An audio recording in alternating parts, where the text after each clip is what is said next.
Bienvenue sur EventCheck, le podcast pour les lieux événementiels. Plusieurs fois par mois, je pars à la rencontre de lieux événementiels aux structures diverses et variées. Ateliers, restaurants, bars, hôtels, centres de conférences, appartements d'entreprise, coworking, meeting room, mais pas que. Je donne aussi la parole aux acteurs et professionnels de notre secteur. Traiteurs, wedding planners, apporteurs, start-up, etc. Le but, au-delà de vous partager leurs histoires et visions, est de mettre en lumière leur savoir-faire, conseils et bonnes pratiques.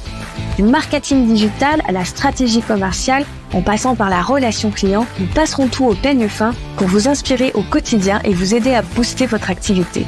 Je suis Clémence Ferraud, votre hôte, cofondatrice du CRM pour lieu événementiel BookingCheck. Et si vous voulez mieux vous connaître, venez me rejoindre sur Instagram au link. Sachez que vous pouvez retrouver tous les épisodes d'EventCheck sur notre site internet bookingcheck.com, vous inscrire à notre newsletter via le site pour ne rien louper et en profiter pour découvrir notre blog aux 1001 astuces. Si vous aimez ce podcast, aidez-moi à le faire connaître en vous abonnant, en mettant 5 étoiles, en laissant un commentaire sur une plateforme d'écoute ou tout simplement en parlant autour de vous. Et puis, n'hésitez pas à m'envoyer un message sur hello@bookingcheck.com pour me faire vos retours ou me partager que vous aimeriez participer. Et maintenant, place à EventCheck, votre nouveau rendez-vous audio.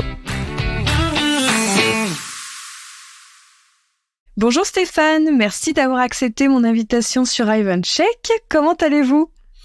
Très bien, merci beaucoup Clémence, merci de votre invitation. Avec plaisir. Et merci de me donner l'opportunité de parler de domaine événement. Ah oui, et de vous aussi, parce qu'il y a pas mal de choses intéressantes. Oui. Donc, en effet, vous êtes le directeur des événements professionnels pour domaine et événements. Tout à fait. Ça, c'est votre poste aujourd'hui. Et avant qu'on parle de domaine événement, parce qu'on va beaucoup en parler, j'aimerais bien qu'on revienne sur votre parcours parce que vous avez fait plein de choses. Absolument. Alors, comment ça commence pour vous ? Alors, moi, je suis issu du monde de l'hôtellerie, de luxe. Oui. Et j'ai toujours été attiré par les métiers de l'hospitalité, par la relation humaine, et puis aussi par l'épicurie, tout ce qui était la gastronomie, enfin, tous ces sujets m'intéressent. Et j'ai débuté ma carrière dans l'hôtellerie, à l'hôtel Ritz, notamment à Paris. Oui, à Paris. Et puis, j'ai découvert quelques années après cette activité, l'activité événementielle. Parce que quand vous étiez au Ritz, si j'ai bien vu, vous étiez revenu manager. Exactement.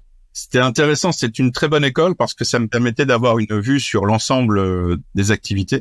Donc, ça a été très formateur pour moi. Et puis, au bout de 4 ans, j'aspirais à découvrir de nouvelles choses, de nouvelles expériences. Donc, j'ai profité d'une mise en relation, une personne que je connaissais à l'hôtel, qui m'a présenté donc un précurseur dans cette activité de la location de salles à Paris. Oui. À l'époque, c'était pas autant développé qu'aujourd'hui.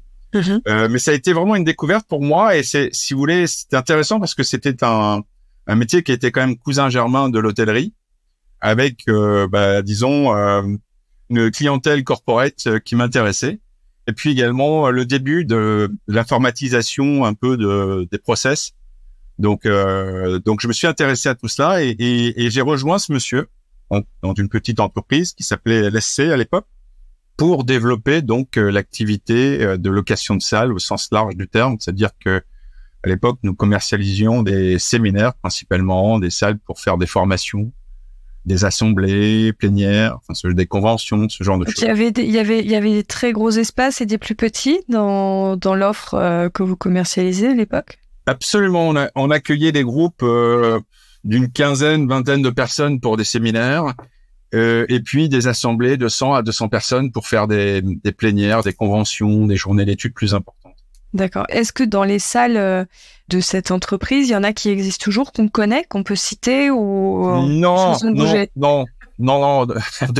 Depuis ces quelques années, la société a été revendue, absorbée par une société, et puis cette même société a été aussi elle-même revendue. D'accord. Aujourd'hui à Château-Forme. Donc vous voyez, c'est il y a quelques années. On est là, on est dans les années 2000, c'est ça, quand on est dans les années 92 jusqu'à 2000. Ok. Et puis après le rachat donc par une société qui s'appelait Eurosite, qui a été cédé ensuite à Châteauforme. Châteauforme. Voilà. Donc, Châteauforme est connu pour ses domaines, mais finalement n'a pas que des domaines. S'il rachète Eurosite. Oui, alors je suis plus vraiment au fait des choses aujourd'hui, mais à l'époque, c'était spécifiquement pour développer leur activité intramuros dans Paris, donc et puis aussi avoir une approche de l'activité événementielle. D'accord.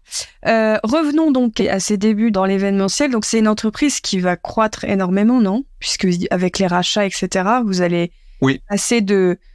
J'imagine quand vous êtes arrivé à une petite équipe, une petite structure, à un gros paquebot. Oui, voilà, exactement. C'est-à-dire que on a vraiment développé. C'était aussi l'objet de mon arrivée, si vous voulez. Et puis quand j'ai découvert cette activité, on travaillait encore sur des plannings un peu à l'ancienne, vous voyez, comme dans l'hôtellerie. Et moi, j'ai mis en place toute la partie informatique avec un logiciel qui s'appelait MyCross, que j'avais connu au Ritz à l'époque, qui gérait tout ce qui était partie banquet. Donc ça a été vraiment une évolution assez forte au niveau de la gestion des réservations, donc un gain de temps assez significatif, et puis des changements de process. Tout pouvait passer dans le système en termes de gestion de la demande. Oui. Alors, d'une part, si vous voulez, sur la partie production, ce qui était un gain de temps important, mais il restait encore beaucoup à faire sur la partie commerciale. Et c'est un sujet qui m'a aussi intéressé par la suite, parce que il était vraiment nécessaire de mettre en place des process de commercialisation, de développement pour justement optimiser le remplissage de nos établissements. Oui. Donc, juste pour qu'on ait une idée, disons, quand vous quittez l'entreprise, il y a combien d'espaces qui sont gérés par le service commercial ? Vous êtes combien ? Quand l'entreprise est vendue, il y a 2 sites et nous sommes environ, c'est encore une petite structure, nous sommes une vingtaine de personnes, enfin, on va dire entre 15 et 20 personnes fixes, sans parler des vacataires. Et à l'époque, on réalise quelque chose comme... alors on parlait, je vais vous dire, entre 3 et 4 millions d'euros de chiffre d'affaires. C'était vraiment, c'était assez petit, malgré tout. Et puis ensuite, quand on intègre Eurosite, on passe très rapidement, en l'espace de 5 ou 6 ans, à une petite dizaine de sites. Donc la structure se développe vraiment. Et puis on est aussi au moment plein essor au niveau, si vous voulez, des événements d'entreprise. Les entreprises font beaucoup de séminaires, que ce soit des séminaires, des journées d'études, ou des séminaires résidentiels. Enfin, là, on est vraiment dans une période faste. D'accord. Du revenu management à l'événementiel, il y a quand même quelques... Ah oui, c'est un grand écart. Apprentissage à faire. Alors, j'imagine que le revenu donne des bons réflexes sur son travail de commercial événementiel. Oui. Mais après, dans l'événementiel, il y a toute cette partie production aussi, donc on a évoqué, qu'il faut maîtriser. Oui. Sinon, c'est un peu compliqué. Comment vous vous formez, vous, sur tout ça ? C'est vraiment sur le terrain en faisant, ou est-ce qu'il y a des gens qui vous ont marqué autour de vous ? Parce que ça a duré 20 ans pour vous, Eurosite. Je dis Eurosite, puisque ça a changé de nom plusieurs fois. Donc, on va dire Eurosite. Mais ça a été une première grande partie de la carrière. Oui, absolument. Une aventure humaine. Alors, effectivement, des rencontres, parce que nous étions quand même une vraie équipe, que ça, c'était avec des rôles bien précis. Mais moi, je me suis aussi découvert au fil de l'eau des aptitudes commerciales. Et puis aussi une appétence aussi pour tout ce qui était nouvelles technologies. Et ça s'est vraiment confirmé par la suite, parce que je m'intéressais déjà à tout ce qui était site web, réservation en ligne, ce genre de choses, parce que j'observais déjà des changements chez nos clients. Vous savez, moi j'ai connu les clients au début qui réservaient des salles avec par l'intermédiaire de catalogues pages jaunes ou ce genre de choses. Et ensuite, tout cela c'est informatisé avec des plateformes, des sites web. Donc, j'ai assisté à cette évolution-là. Et pour aujourd'hui, on est arrivé à des sites qui sont quand même pratiquement, qui sont très performants. Je pense à Bird Office ou Cactus. Ouais. Donc ça a vraiment le métier a été complètement révolutionné avec ces nouveaux outils. Et moi, j'ai suivi un peu cette évolution, enfin pas un peu, même beaucoup, si vous voulez. Et je me suis intéressé à cette évolution au travers de mes différentes expériences. Et c'est aujourd'hui quelque chose qui reste important pour moi. Cette évolution, ces changements, ces gains de temps, enfin d'efficacité, le fait d'être aussi un facilitateur pour nos clients, les accompagner justement dans la gestion de la programmation de leur événement. Ce fait que aujourd'hui, on intervient beaucoup plus tôt en amont dans l'accompagnement jusque la réalisation de l'événement et même après, puisqu'on a mis aussi en place des programmes de fidélisation où on essaye d'être régulièrement en contact avec nos clients. Okay. Donc voilà, toute cette évolution dans ce secteur d'activité m'a vraiment passionné, même encore aujourd'hui. C'est quelque chose que je vis. Et c'est ça qui vous, en tout cas à vos débuts, qui vous a plongé dans... Complètement. Et par curiosité, par appétence pour le mouvement et les évolutions, c'est comme ça que vous avez construit votre savoir-faire, on va dire. Exactement. Et moi, je dirais que je suis arrivé au bon moment. Parce que non, mais c'est vrai, c'était très. Vous voyez, c'est bon lorsque vous assistez à une évolution qui est linéaire, c'est peut-être moins passionnant que de voir une évolution vraiment où on est presque parti d'une page blanche ou d'un planning à l'écrit pour aujourd'hui avoir une activité qui est vraiment digitale.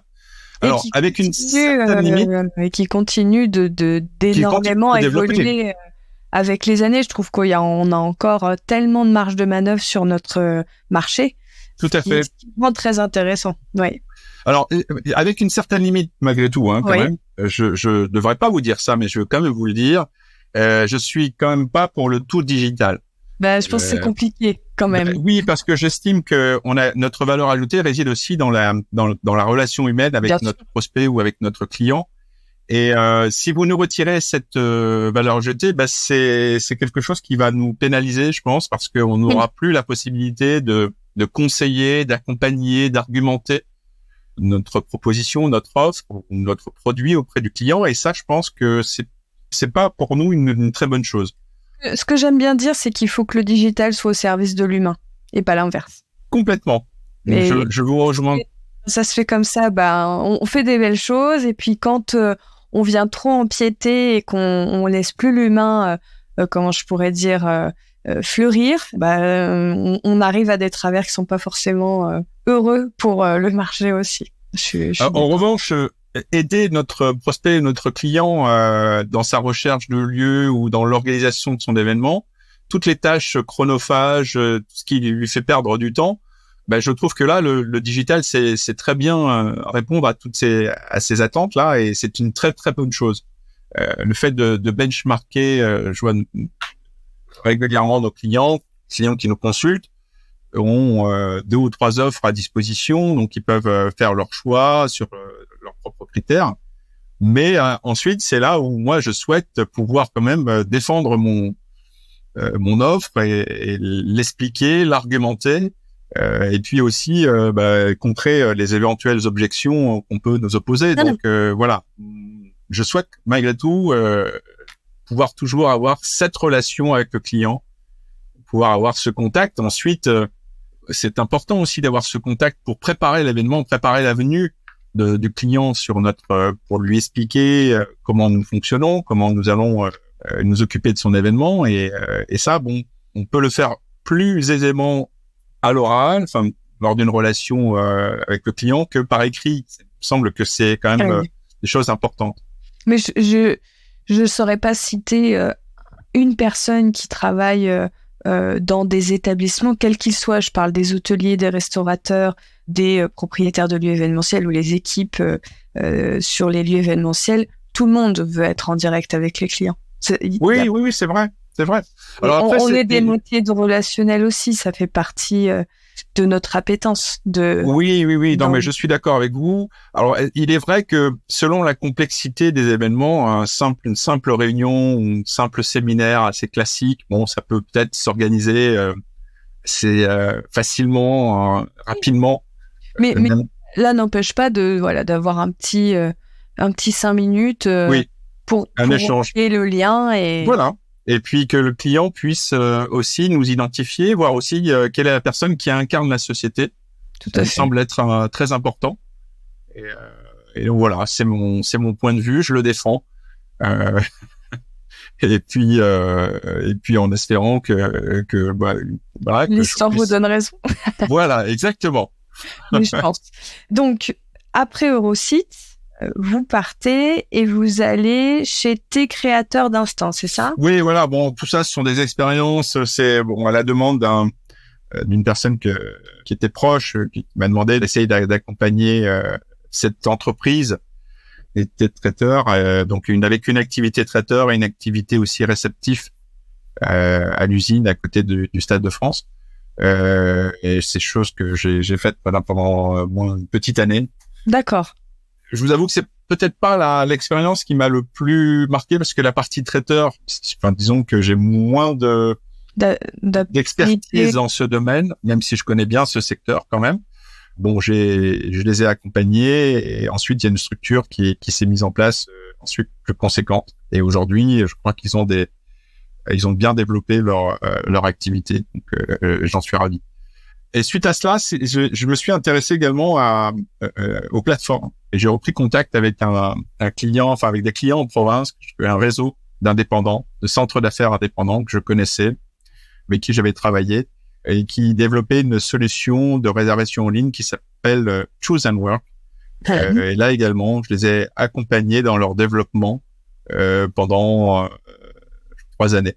Et là, c'était riche d'enseignements aussi parce que j'ai vraiment beaucoup appris au niveau marketing et ça m'a aussi beaucoup intéressé. Et puis de voir aussi un peu cette partie, vous voyez, c'était pas l'envers du décor, mais presque cette partie digitale. Cette mise en relation entre des clients qui recherchaient des lieux et des lieux qui avaient besoin de clients.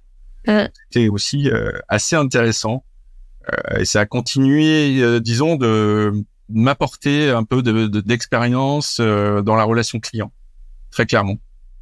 Ah oui, c'est... Enfin, moi, j'ai vécu ça aussi, donc je comprends.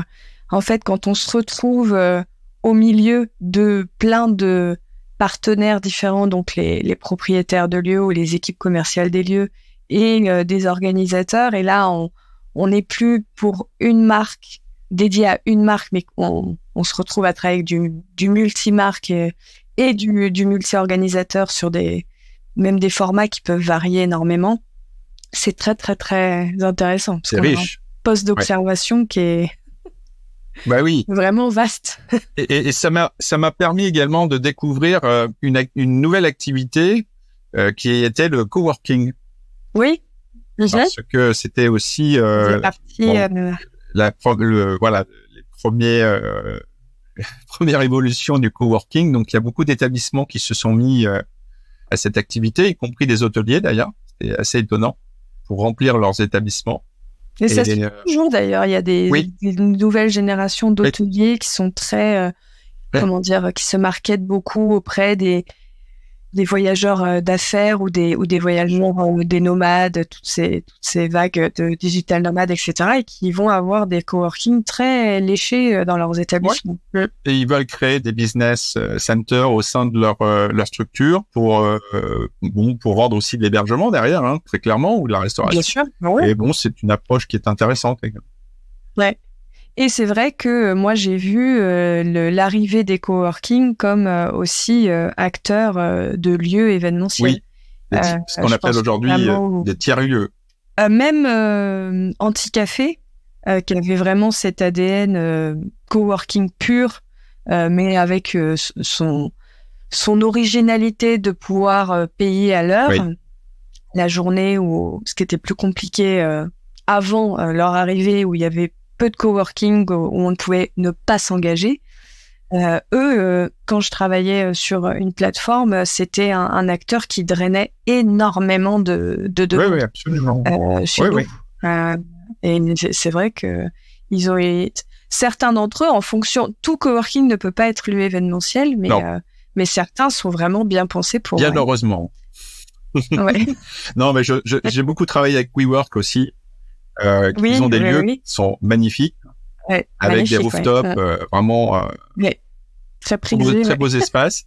Et aujourd'hui, ils ne les ouvrent pas à l'activité événementielle parce que ça leur pose aussi des problèmes de gestion de flux, etc.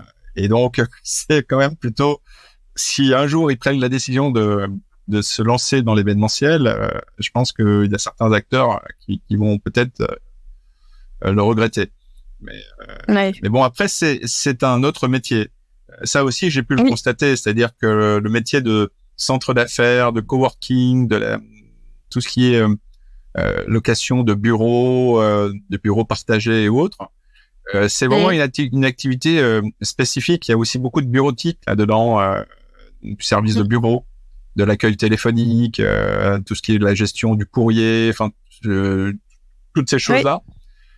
C'est vraiment spécifique. Bon, même si c'est aussi proche quand même, puisque c'est de l'hospitalité quelque part. Oui, complètement, avec des services qu'on connaît moins dans l'hôtellerie-restauration classique.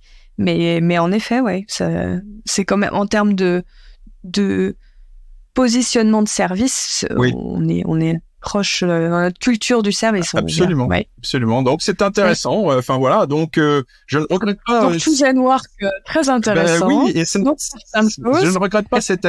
Moi, vous savez, ça, en fait, toutes ces expériences successives m'ont donné du sens un peu à ma carrière parce que je me nourris de différentes expériences durant toutes ces années.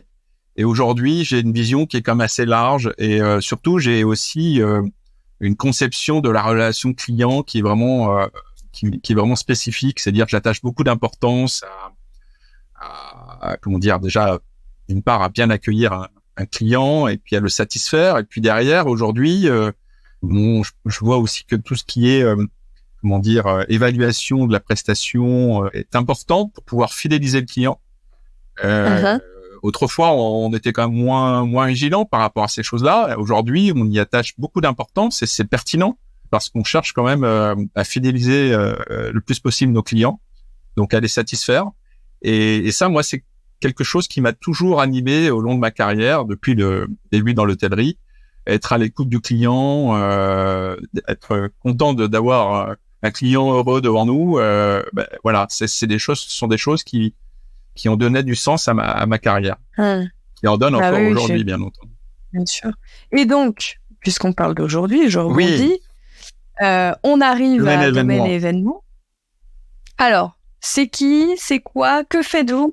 C'est vraiment. Moi, je pensais que vous alliez commencer par domaine événement parce que c'est ce qui m'anime aujourd'hui. Et bon. J'aime bien toujours que vous nous racontiez avant, parce que du coup, on comprend. Oui, le cheminement. Souvent. Exactement. Je suis d'accord. Pourquoi vous êtes là où vous êtes aujourd'hui ? Alors, Domaine Événement, c'est une société qui a été créée en 2019 par Monsieur Nicolas Tomasini, qui est un entrepreneur amoureux des vieilles pierres, qui, si vous voulez, a acheté un domaine qui est le domaine de la Thibaudière à Faverolles pour en faire une résidence secondaire.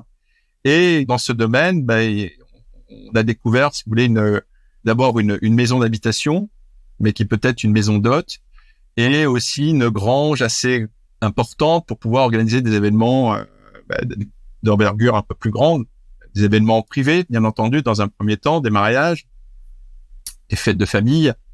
Et donc, au fil de l'eau, la société Domaine Événement a été créée, et aujourd'hui, elle propose une collection de 5 lieux, donc 2 domaines autour de Chartres, donc à 30 minutes de Chartres, enfin, on va dire 1h15 de Paris, donc très accessible par le train notamment. Ce sont des anciennes fermes seigneurales qui proposent des espaces, des salles de réunion, des espaces de 50 à 100 mètres carrés, et ensuite des anciennes granges à grains et qui sont devenues des salles de réception. Donc des salles qui font qui peuvent accueillir des groupes d'un peu plus de 200 personnes. Ok. Et dans ces domaines ont été aménagés des hébergements pour pouvoir accueillir ces événements ou aujourd'hui accueillir aussi des séminaires résidentiels dont je vais vous parler après. Et, tout à fait. Voilà. Et ensuite, donc, la société a aussi fait l'acquisition de 2 châteaux. Donc, un château qui se trouve à côté de Giverny, dans le Vexin, donc le château d'Aveny. Oui. Là aussi, avec une grande galerie, donc la salle des impressionnistes qui fait plus de 100 mètres carrés, donc pour accueillir des groupes de 10 à 200 personnes également, avec un parc magnifique. Et un second château qui se trouve en Drôme provençal entre Avignon et Montélimar.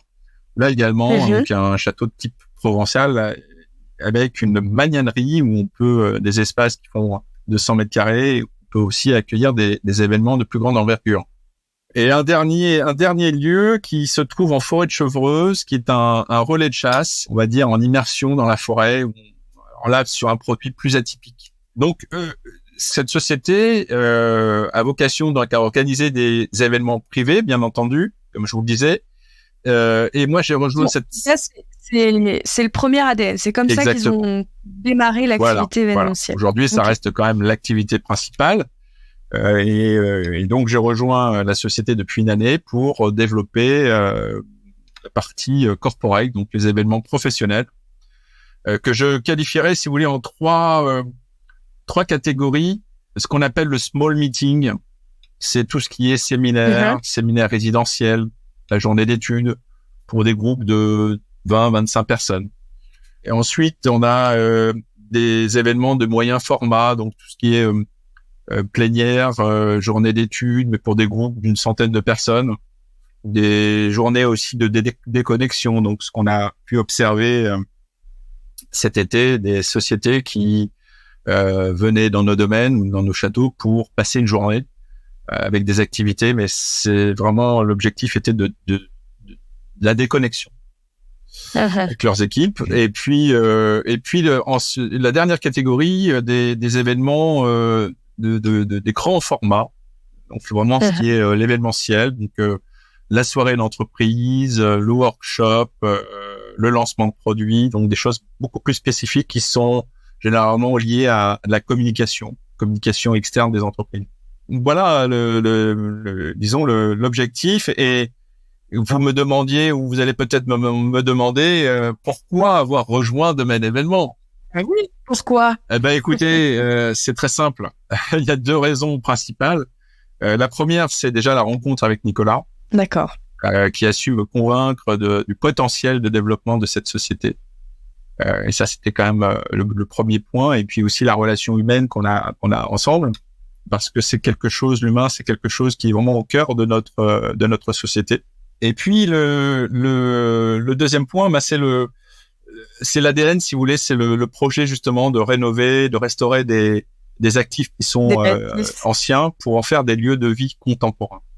Et ça, c'est vraiment, moi je trouve qu'aujourd'hui c'est super parce qu'on a des vieilles bâtisses qui, voilà, ou des châteaux, qui accueillent des événements contemporains.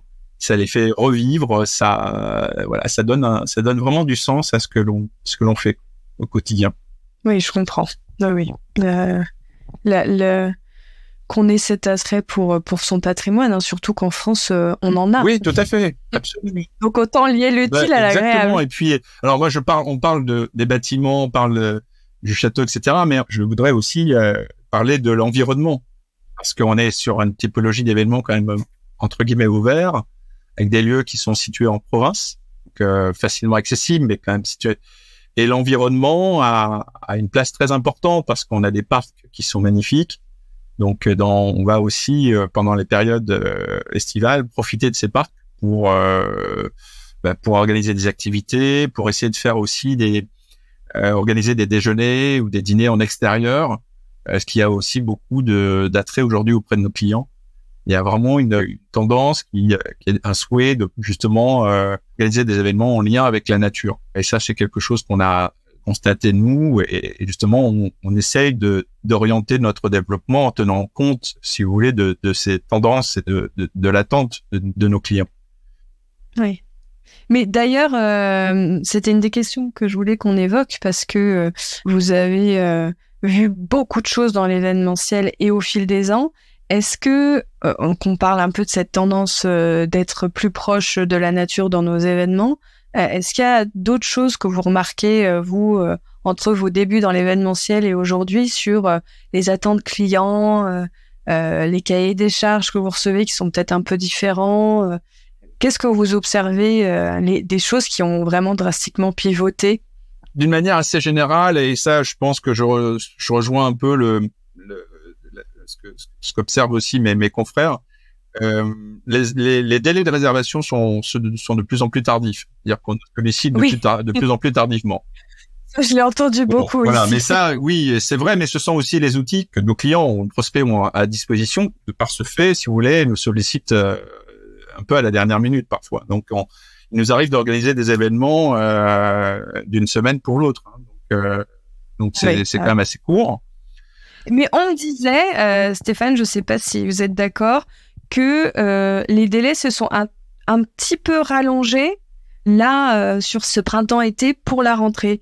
Il y a pas mal de gens qui m'ont dit ça faisait longtemps qu'on n'avait pas nos calendriers du mois de septembre pleins alors qu'on est à 2 mois avant, quoi, en juillet, quoi. C'est vrai mais je pense que c'est lié aussi à la période d'après-Covid. Bon, si vous voulez, on revient aujourd'hui à une programmation presque normale. Et j'ai le sentiment que les entreprises se donnent un peu plus de visibilité, notamment sur ce dernier quadrimestre. Et ils veulent aussi prendre leur disposition pour s'assurer de la disponibilité des lieux. Surtout, si vous voulez, je vous prends l'exemple de séminaires résidentiels avec des capacités d'hébergement importantes.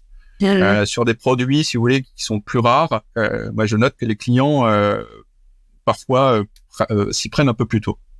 Okay. Ils programment un peu plus tôt leurs événements, c'est vrai. Bon, maintenant, si vous voulez, les plateformes, les apporteurs d'affaires avec lesquels nous travaillons, nous sollicitent pour parfois 2-3 semaines à l'avance, quoi. On est vraiment, et il nous faut être réactifs, de toute façon. C'est aussi aujourd'hui une qualité qu'on doit avoir, c'est-à-dire que on doit être à même d'organiser un événement rapidement et être efficace. Donc ça fait partie aussi de l'attente de nos clients. Le deuxième point que j'ai observé, c'est que ce sont des séjours, par exemple, pour parler des séminaires résidentiels, des séjours plus courts. Ok. Avec plus de fréquence. Ah, d'accord. Mais sur des effectifs qui sont stables, qui sont parfois parfois ou même souvent inférieurs à 15 personnes. Sur ce segment-là, c'est assez fréquent. Alors qu'avant, ils allaient faire des événements plus... Il nous arrivait d'avoir des séminaires résidentiels de 3 ou 4 jours, voire d'une semaine. Alors aujourd'hui, on est plus sur des formats 2 ou 3 nuits. 2 nuits, oui. Voilà, de 3 jours de nuit ou 2 jours, 2 jours une nuit. Oui.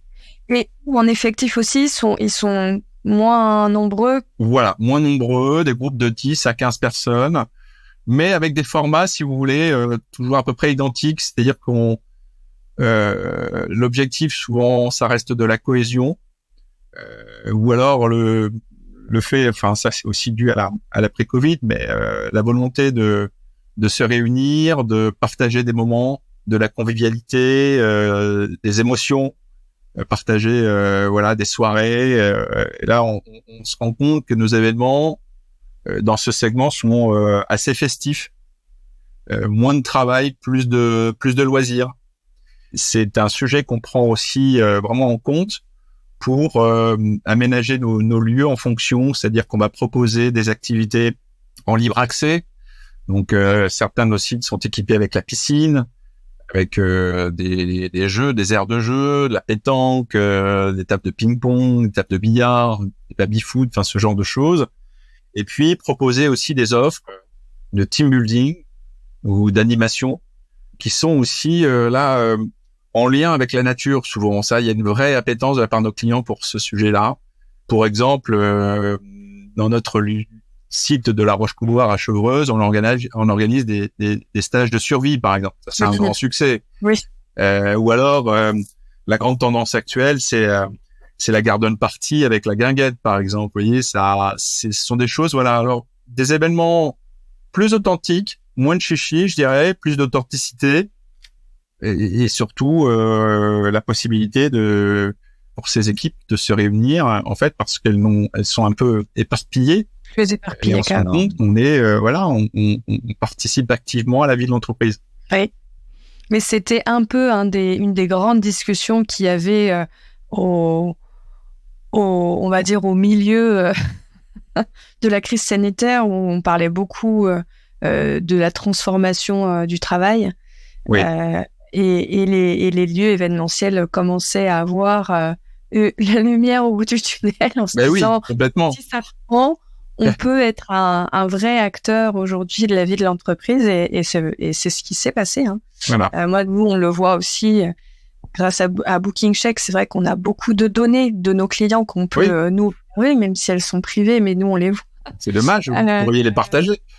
Avec l'accord de tout le monde, on pourrait un jour imaginer une plateforme, en tout cas, qui donne des tendances, sans forcément dire qui fait quoi exactement, mais on pourrait donner des tendances de marché. Et c'est vrai que on voit que nos lieux événementiels très B2B ont beaucoup de succès quand l'offre est bien montée et que l'équipe est solide derrière, ça plus que tourne, et ils ont eu des croissances exponentielles sur ces 2 dernières années.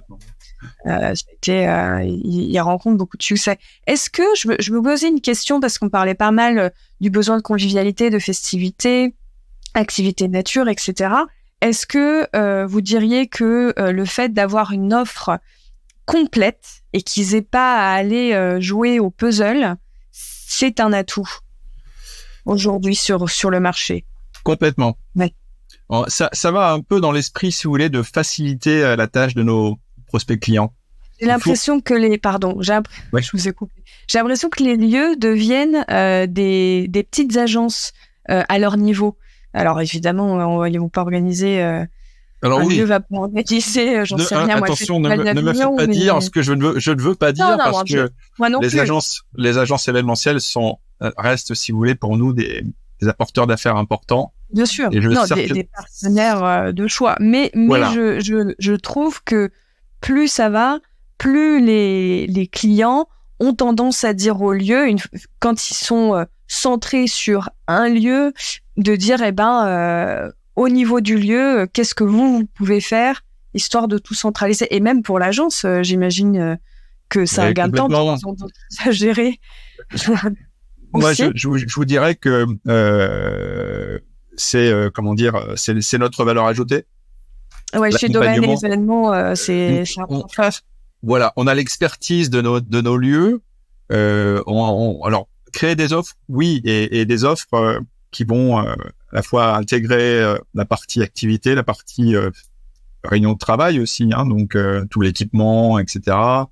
Et puis aussi la restauration, on en a pas beaucoup parlé, mais aujourd'hui il y a aussi une forte évolution dans la restauration. On veut des produits locavores, des produits de terroir, et là nous aussi il nous faut trouver des partenaires, parce que nous on travaille avec avec des traiteurs, si vous voulez, sur cette partie de restauration. Donc on est vraiment en partenariat avec des acteurs locaux pour pouvoir proposer de la gastronomie événementielle, du terroir.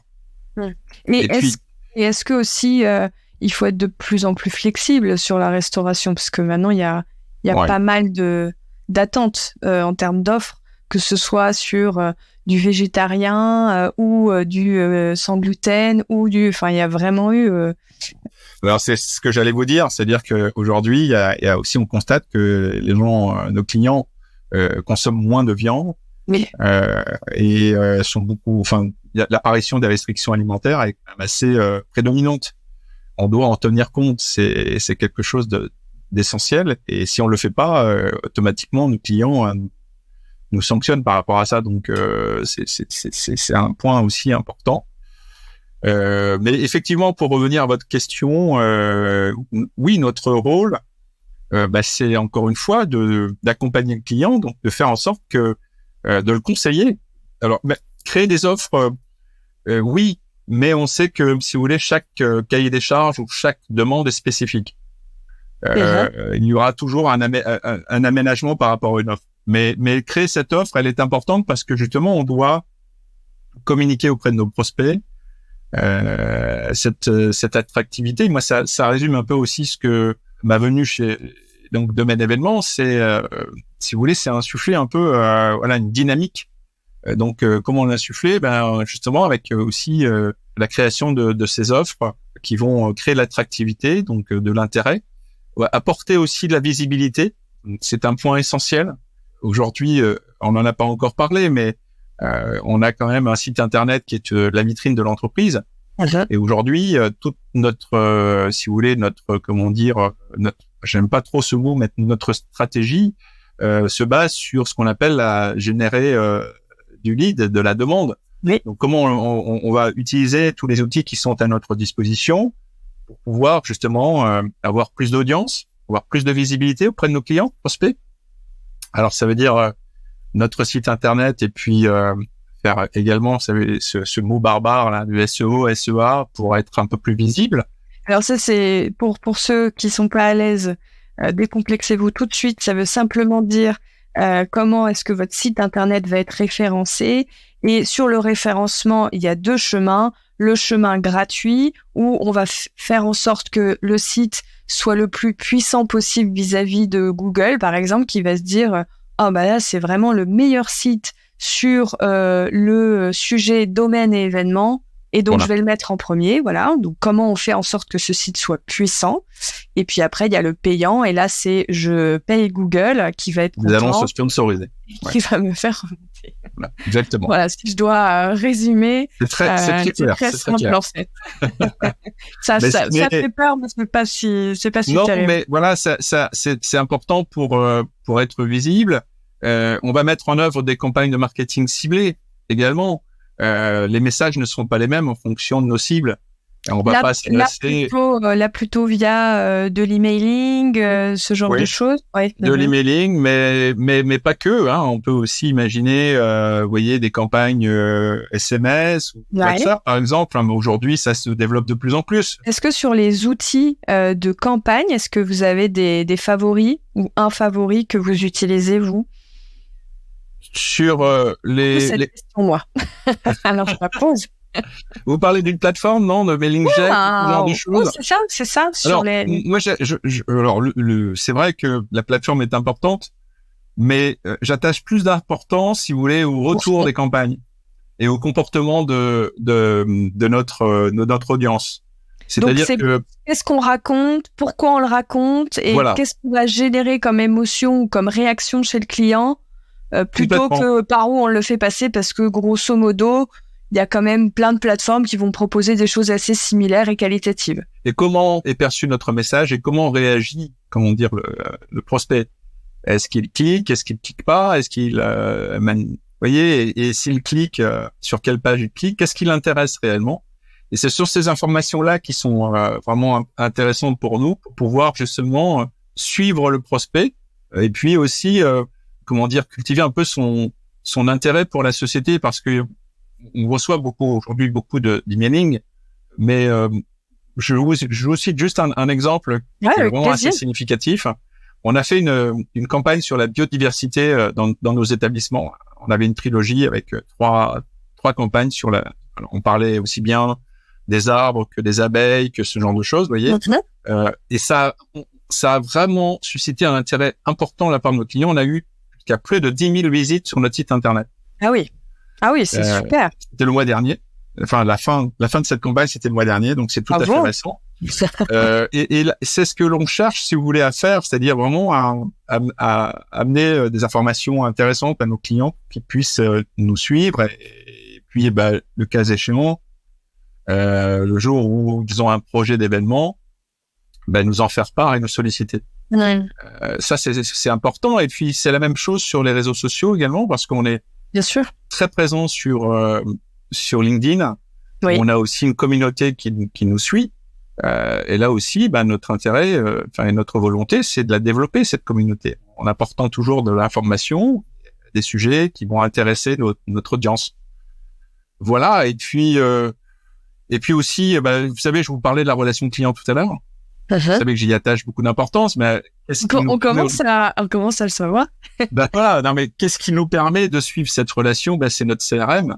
Oui. Et idéalement, si vous me demandez ce que j'aimerais bien à l'avenir avoir comme outil sous la main, c'est quelque chose qui soit un lien entre notre plateforme d'emailing et notre CRM pour renvoyer les informations de l'un vers l'autre et voir un peu comment nos clients réagissent aux différentes campagnes, aux différents événements qu'on leur propose, de façon à ce que ça nous facilite, si vous voulez, derrière la mise en relation, le contact avec un prospect.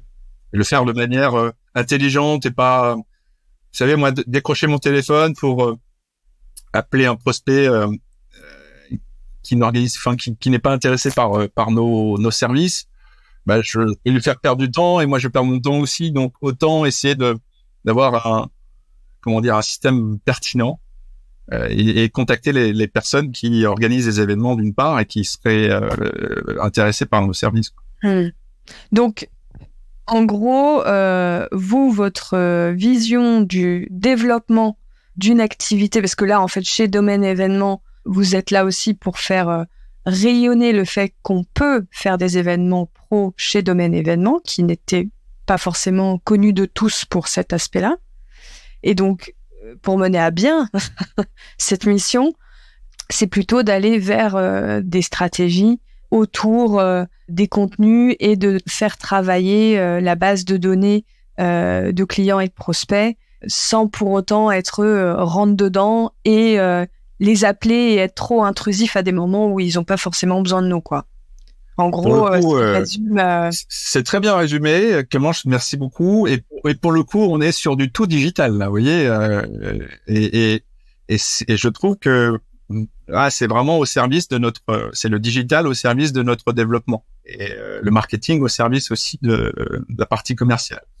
Donc, en tout cas, il y a eu un message très important que je ressouligne pour les auditeurs sur le fond. Travailler le fond de ce que vous racontez à vos clients. Moi, je dis beaucoup à nos clients BookingCheck qui nous posent beaucoup de questions sur ces sujets-là parce que nous-mêmes, chez BookingCheck, on fait beaucoup de choses autour du contenu et de la stratégie digitale. On est en plein dedans nous-mêmes pour notre propre entreprise. Donc, vous nous sollicitez beaucoup sur ces sujets-là. Et je dis toujours, arrêtez de me parler de vous. Parce que quand on regarde un petit peu, je fais une généralité. Évidemment, il y en a qui sont très, très, très, très bons et il y en a qui sont un petit peu plus faibles, mais c'est pas grave. On peut tous apprendre.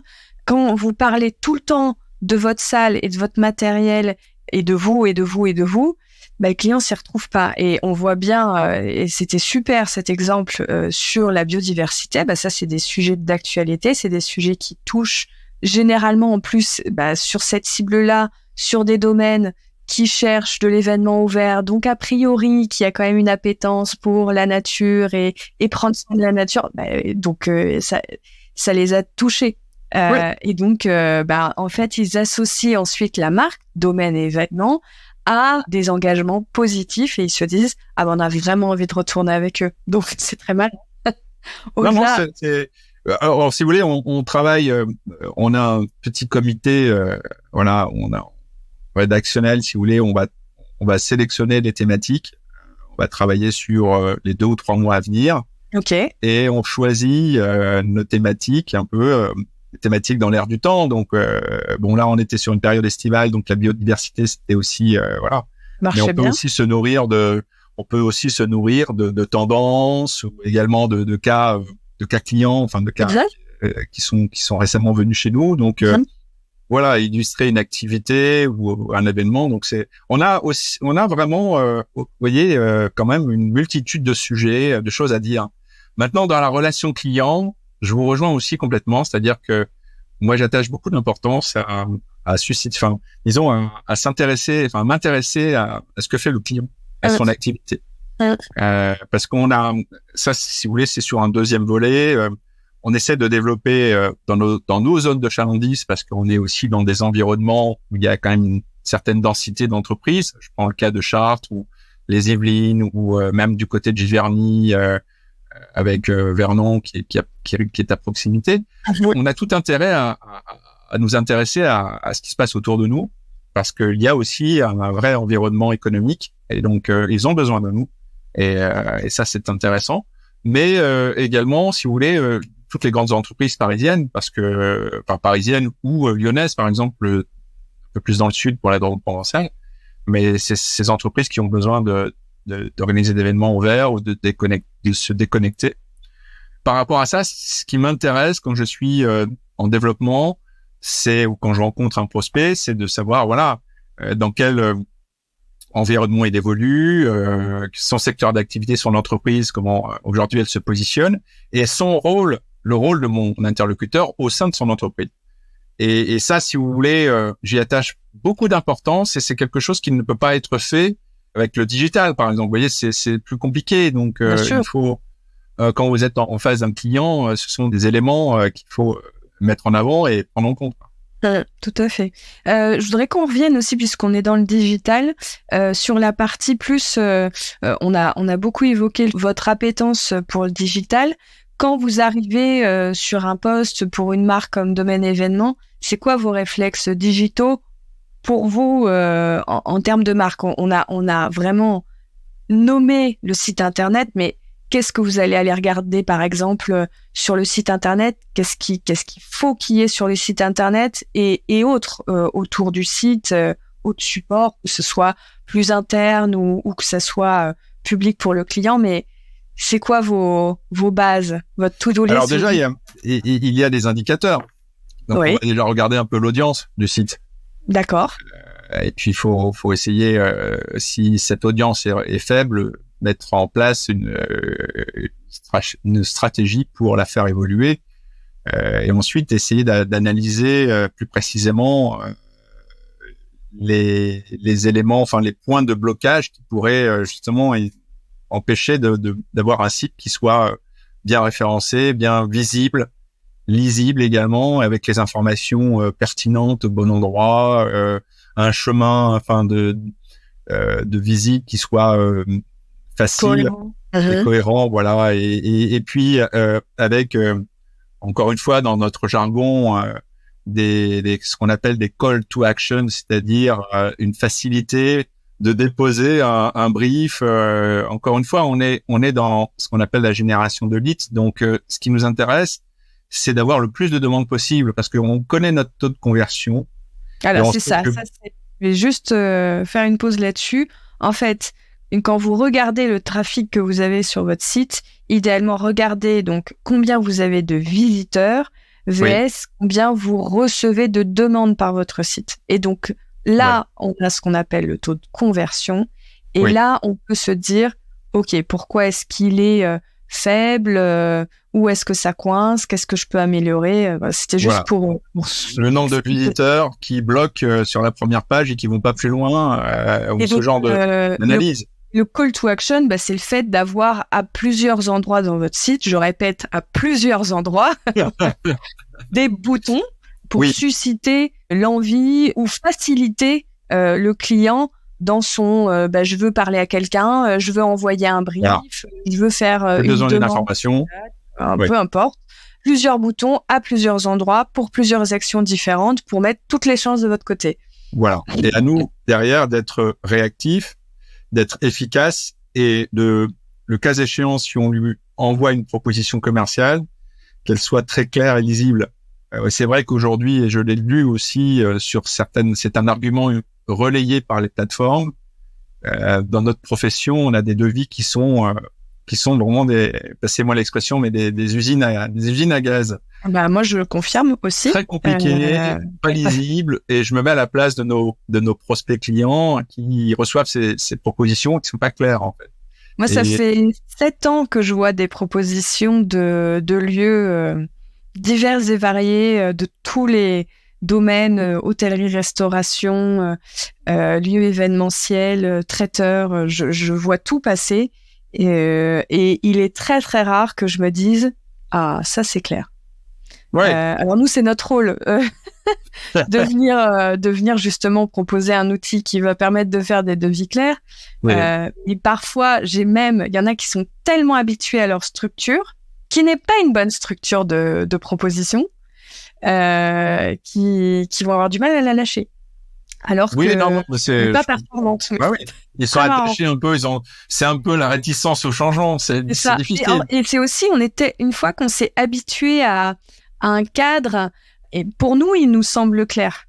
Mais ça, c'est aussi, je sais pas ce que vous en pensez, mais il faut pas hésiter parfois à faire des petits challenges un peu de clients mystères, de dire à des amis, tiens, fais-nous des demandes, des fausses demandes et tout. On t'envoie une proposition et après, il faut que tu nous dises vraiment franchement si tu as bien compris ce qu'on t'a proposé. Oui, mais c'est vrai.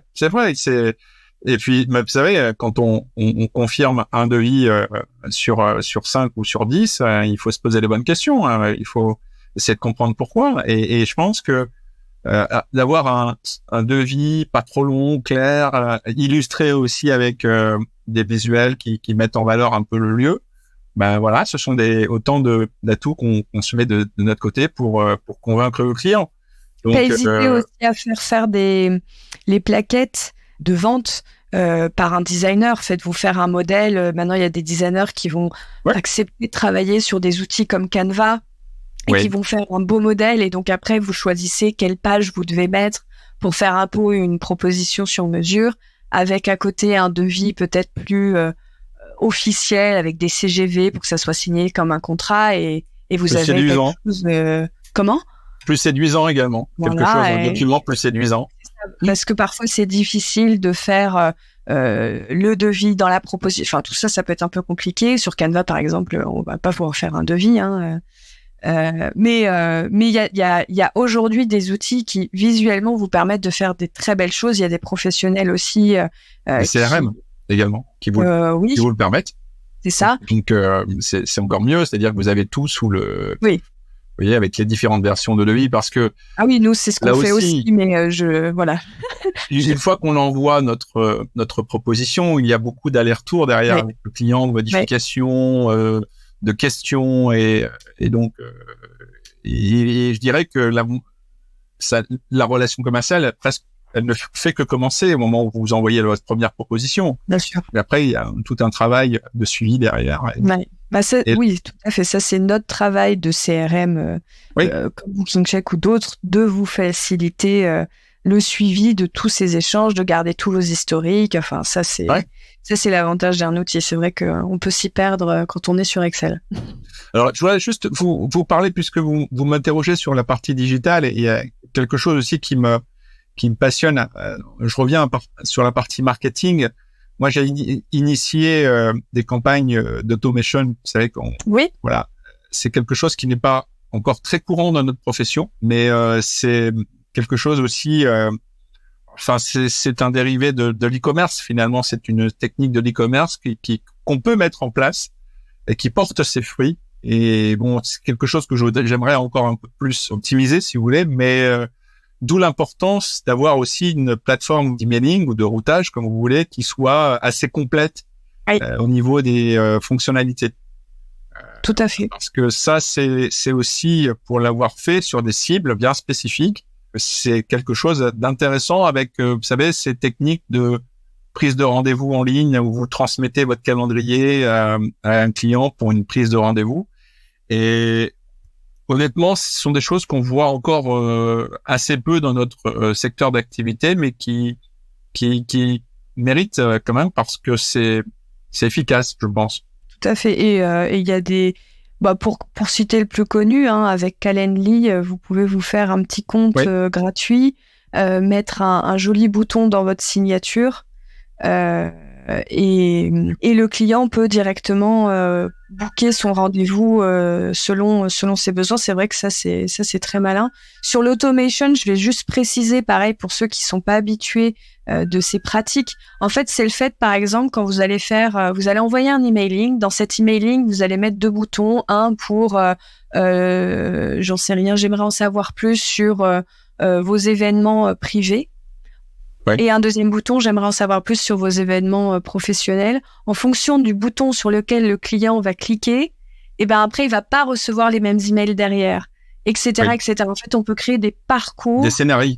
Exactement. Par contre, je tiens à dire, parce qu'il y en a aussi, ça c'est aussi des sujets qu'on a beaucoup chez nous avec nos clients. Ça marche si vous mettez aussi à jour vos bases de données. Ah oui. Vos informations, parce que si vous n'utilisez pas l'outil de base dans laquelle il y a toutes les datas, oui, qualifié. Exactement, vous ne pourrez pas créer des scénarios propres. L'automatisation fonctionne si vous donnez à manger à vos machines. Si vous ne donnez pas à manger à vos machines, ce sera sale. Le client ne recevra pas les bons messages au bon moment. Bon, voilà, ça ne marchera pas. Donc, c'est génial, mais ça vous demande dès aujourd'hui de vous entraîner à être très méticuleux sur vos process en interne pour que tout soit bien propre et que vous puissiez faire des choses très chouettes. On a quand même un produit fabuleux à disposition qu'on n'avait pas il y a quelques années qui s'appelle LinkedIn. Aujourd'hui, on peut découvrir un peu notre interlocuteur, ce qu'il fait et son parcours. Donc ça, c'est quand même assez génial. C'est vraiment une bonne aide dans notre c'est un grand terrain de jeu. Ouais. Donc c'est pas moi qui vais dire le contraire. Je trouve que c'est fabuleux. Et puis de découvrir aussi même pour découvrir d'autres professionnels. Enfin, c'est génial. Complètement. Quelle belle invention, LinkedIn. Est-ce que vous pensez à d'autres choses sur le digital qu'on n'a pas évoquées? Parce qu'on a fait déjà pas mal de choses dessus. Je pense qu'on a bien balayé notre petit sujet. Oui, je pense, oui. Ok, super. On a évoqué un petit peu, à chaque fois, j'ai remarqué, quand je vous posais une question un peu stratégie, votre réflexe, c'est de commencer par, idéalement, de l'analyse de chiffres, de quels sont les résultats sur X, Y, Z. Ça, c'est un conseil que vous donnez à tout le monde. C'est quelque chose que vous utilisez au quotidien, d'avoir un petit peu des tableaux de bord, de pilotage avec des chiffres. Oui. Un diagnostic, y compris, si vous voulez, au niveau de notre développement, une des premières choses que l'on fait, c'est de benchmarker un peu la concurrence, de voir dans quel environnement, enfin, avec quels acteurs on va être mis en concurrence. Pas forcément pour les copier, hein, c'est pas ça. Nous, on va essayer justement de se démarquer, puis de renforcer notre identité un peu. Mais c'est important de voir un peu aussi, de connaître la concurrence. Bien sûr. Et puis l'analyse, c'est aussi, on part un peu d'une page blanche, donc c'est regarder un peu, c'est se fixer aussi des objectifs, c'est-à-dire définir nos cibles aussi, enfin que ce soit les entreprises, les tailles d'entreprise, les secteurs d'activité, mais c'est aussi les personnes, donc c'est leurs fonctions. Vous savez, on peut être aussi bien mis en relation avec une assistante ou ce qu'on appelle aujourd'hui un office manager, un directeur général, un directeur de service. Donc voilà, toutes ces personnes-là ont un profil, ce sont des cibles, et c'est à nous justement de bien qualifier notre data pour identifier ces cibles. Et puis aussi se fixer des objectifs, c'est-à-dire que, comme je vous le disais tout à l'heure, on a des segments de marché qui sont différents, c'est-à-dire le séminaire résidentiel, la journée d'études, la soirée d'entreprise. On fait aussi ce qu'on appelle du shooting et des tournages. Et ça, si vous voulez, je vais vous dire que pour chacun de ces segments, on a presque une saisonnalité différente. Donc il faut qu'on en tienne compte aussi dans la gestion de l'optimisation de nos plannings.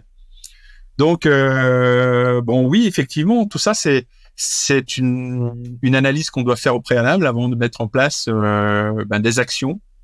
On n'a pas évoqué aussi, ça me revient à l'esprit, mais tout ce qui est salon, after work, qui sont peut-être un peu plus anciens dans la façon de procéder, mais qui sont toujours aussi importants, permettent de rencontrer nos prospects clients physiquement.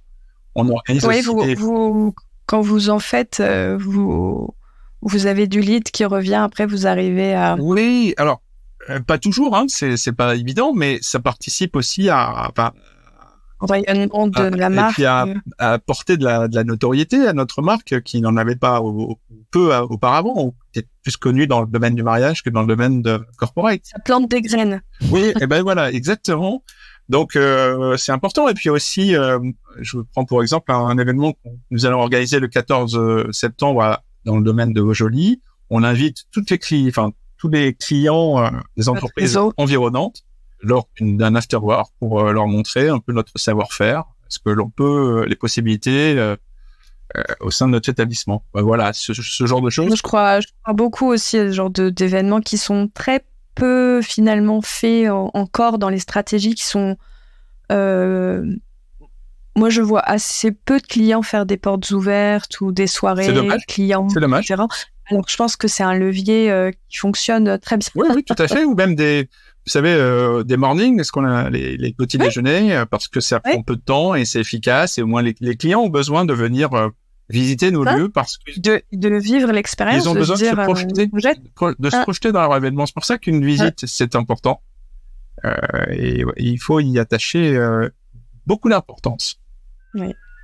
J'ai une autre question du coup parce qu'on parlait un petit peu de chiffres, d'analyse, d'objectifs, des segments, etc., des saisonnalités. Et la saisonnalité m'a fait penser à vos premiers amours, le management. Est-ce que vous avez un peu une stratégie de pilotage de votre remplissage? Est-ce que vous dites aux équipes commerciales attention, on ne vend pas ça à moins 6 mois de cette façon-là, on vend que ça? Est-ce que c'est vraiment structuré, votre façon de remplir et de vendre? Alors, pas totalement. Ça fait partie des évolutions qu'on doit mettre en place. On a quand même 2 cycles de commercialisation qui sont différents. C'est-à-dire que le mariage se commercialise très, très longtemps. Enfin, on a beaucoup plus de visibilité sur la partie mariage et événements privés. Oui. Bien souvent, c'est nous qui allons derrière combler un peu les plannings. On n'est pas sur les jours de la semaine, mais notre intérêt, c'est de bien faire en sorte que les événements s'enchaînent correctement.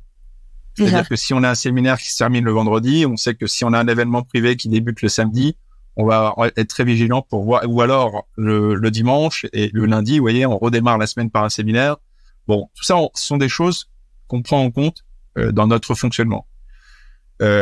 Non, sur la partie optimisation, sur la partie règles commerciales, on a une saisonnalité que l'on connaît. Et donc, on en tient compte parce qu'on sait très bien, je vais vous citer un exemple, que au mois de juin, par exemple, on aura plus de demandes qu'au mois d'août ou au mois de septembre. Vous voyez.